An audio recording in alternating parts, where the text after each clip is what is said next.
पिछले एपिसोड में रंगनाथ ने शिवपालगंज जाने के लिए ट्रक ड्राइवर से लिफ्ट मांगी थी। शिवपालगंज तक पहुंचने की इस यात्रा में लेखक ने ट्रकों का विवरण 1970 के दशक का दिया है। वह आज भी रोडवेज की बसों, नगर निगमों के वाहन व ईंट भट्टों के ट्रकों से मेल खाता हुआ लगता है।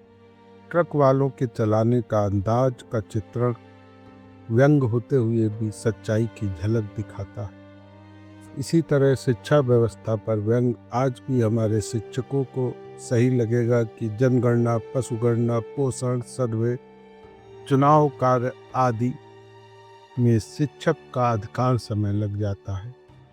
ऐसा लगता है कि शिक्षण कार्य अंतिम प्राथमिकता है। यदि आप वरिष्ठ नागरिक हैं तब ऐसे दृश्यों को आपने अपने जीवन में देखा होगा। उनसे ऐसा मर्म स्पर्शी व्यंग उपजेगा, ऐसी कल्पना आपने नहीं की होगी।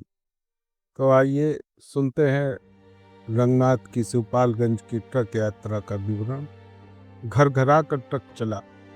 शहर की टेढ़ी मेढ़ी लपेट से फुर्सत पाकर कुछ दूर आगे साफ और वीरान सड़क आ गई। यहाँ ड्राइवर ने पहली बार टॉप गियर का प्रयोग किया, पर वह फिसल फिसल कर न्यूट्रल में गिरने लगा। हर 100 गज के बाद गियर फिसल जाता और एक्सीलेटर दबे होने से ट्रक की घरघराहट बढ़ जाती, रफ्तार धीमी हो जाती। रंगनाथ ने कहा, ड्राइवर साहब, तुम्हारा गियर तो बिल्कुल अपने देश की हुकूमत जैसा है। ड्राइवर ने मुस्कुरा कर वह प्रशंसा पत्र ग्रहण किया। रंगनाथ ने अपनी बात साफ करने की कोशिश की। कहा, उसे चाहे जितनी बार टॉप गियर में डालो, 2 गज चलते ही फिसल जाती है और लौट कर अपने खांचे में आ जाती है। ड्राइवर हंसा, बोला, ऊंची बात कह दी श्रीमान जी ने। इस बार उसने गियर को टॉप में डालकर अपनी एक टांग लगभग 90 अंश के कोण पर उठाई और गियर को जांघ के नीचे दबा दिया। रंगनाथ ने कहना चाहा कि हुकूमत चलाने का भी यही नुस्खा है, पर यह सोचकर कि बात जरा और ऊंची हो जाएगी वह चुप बैठा रहा। उधर ड्राइवर ने अपनी जांघ गियर से हटाकर यथास्थान वापस पहुंचा दी थी। गियर पर उसने एक लंबी लकड़ी लगा दी और उसका एक सिरा पैनल के नीचे ठोक दिया। ट्रक तेजी से चलता रहा। उसे देखते ही साइकिल सवार, पैदल, इक्के सभी सवारियां कई फरलांग पहले ही से खौफ के मारे सड़क से उतरकर नीचे चली जाती।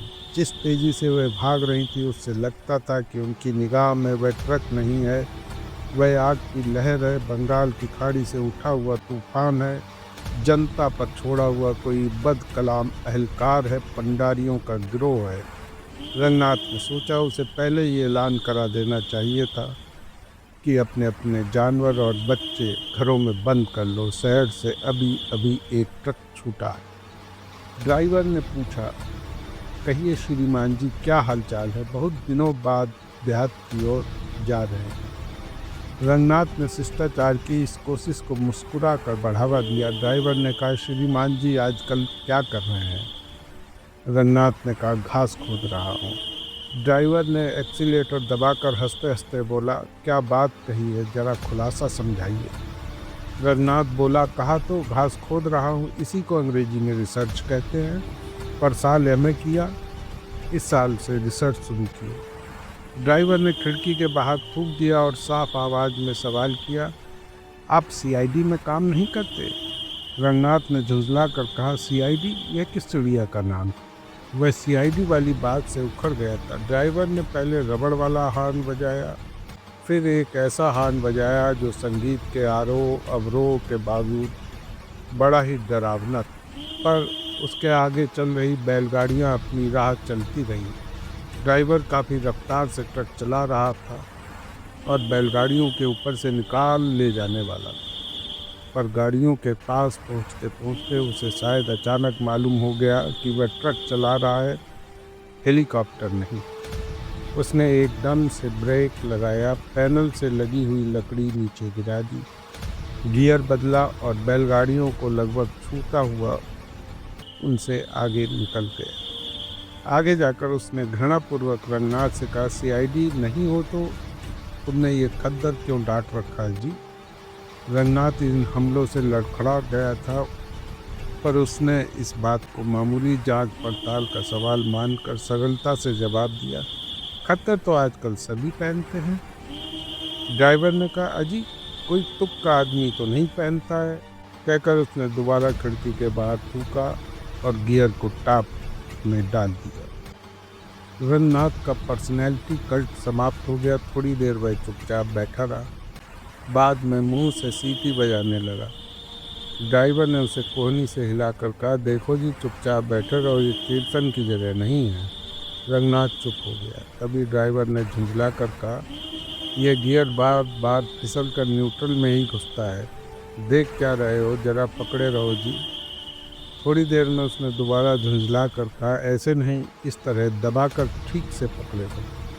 यदि आप वरिष्ठ नागरिक हैं तब ऐसे दृश्यों को जीवन में आपने अवश्य देखा होगा, पर उनसे ऐसा मर्म स्पर्शी व्यंग उपजेगा, ऐसी कल्पना आपने नहीं की होगी। राग दरबारी के ऐसे ही व्यंग प्रसंगों को सुनने के लिए चैनल को लाइक व सब्सक्राइब करें। धन्यवाद।